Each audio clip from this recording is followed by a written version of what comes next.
Kuki Kutlai Paibasing na Chatarakliba Lan Sigi Marumda Ladyba, Power Paibasing, Lady Bimakai, Manipurgi Lan Loikiroi, Maramaduna, Kundaminariba, Furup Sing Punsinduna, Lan Asi, Thengnanaba, Sem Sabagi Tangai, Fadabalay Haina, UNLF Ki Hanagi Chairman, RK Sanayaima Fondorakli. Wafa Masing Asi Apunba. Kundrakpam Kendra Tengbang Lupna Sinduna Saziwa Relief Camp Amadi Saumbung Relief Camp ta Changjafam Lauriba Ningol Oibis Singbu Chako Bagamari Lenana Pangthokpa Thauramda Mahakna Phongdokhibani Ngasigi Thauram Aduda Kundrakpam Kendra Tengbang Lupki President Maibam KB Commerce and Industry Department gi Geology and Mining gi in charge Thongam Fulchan Amadi Icham gi Hanagi President and Rajendrosu Sarukyakhi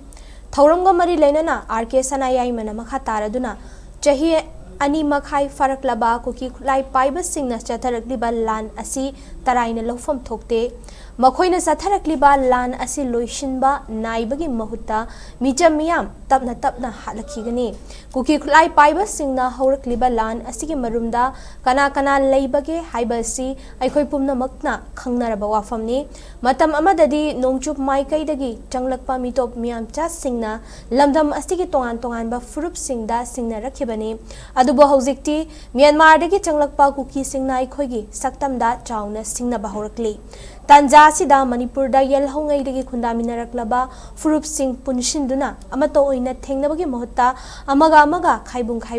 Thengnanaba, Honarakliba, Silabak Tibani. Kunayasi da Yelhou Miga Mari Lenana, Handak Watok Chauna, Torkliba Sinamaram Oiraga, Kunayasi Machet, Jinkhaiba Yanaba Kifibam da Lehale, Makoi Singadu, Lebak Tugaiba Amadi, Wakai Ngangba Kangbuni Haina, Kangzin Bio, Hauzik Lamdam Asida Numit Kudingi, Seasonary Bapot Lamsing Asi Manipurgi, Wang Madagi Puraklaga, Season Nabamaramna, Lamdam Masidagi Choba Senfum Kayama Panda Chatlibani, Masina no Magi later Lida Singi Masing Hangalak Pahaibadu Oide, Hauzik Miamna Thengnariba Fibam Asida, Sufum Nomfum. Thidragadi Hingbang Amoidabagi Fibam Amada Lady Laibak Tibadi Lanjelaktuna Lady Bamiamna Tabak Suzagi Hirabasu Sufam Laitabaki Fibam Mayok Nadabanate Maramaduna Lamdam Asida Ladyba NGO Social Workers Amadi Atay Lupsing Pulaga Laingak na Lanjenarakpa Singi Paikhalakadaba Thaudang Sing Mayik Singna Paikhatnaba Punna Pressure Piminaba Chungani Karigumba Laingak na Masak Thokpa Khongthang Lawraktrabadi Apunbagi Firep Ama Lawminaraga Kari Tawba Yabagi Haibasi Khanabagi Matam Yaure Haina Sanayaima Makhatana Phongdokhi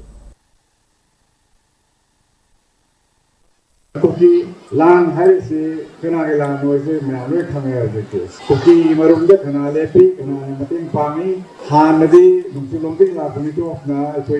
Purupsa, Maya, the sector of the singer, Bania de Masidi, Manarandi has a Kuki population, Aquay, sector of the same Sino Hall. Asuba, Pimasista, how you say, Aquay, the parks, the Kundaminariba, Purupsa, Mayan, upon the walk buildings in. Amagi Paringa, Apuno Pandas, Sagadminagana, Manipuri history, the Thengnariba singer across you, so Thengnabali about the Muslim says that I put the same Sagadabado, Aduto Gana, Mana, Topa Panganava, Pomsa Sanava, Maduna, the park, the Apuno Pandas, for the Mating Panga, Imahuta, Turanava, what I assume, I answer to say a quick nice talk of materials to the country. Mana do indigenously not having what sound Bolaiva, Madame Marmoga, Punayasi, Machi,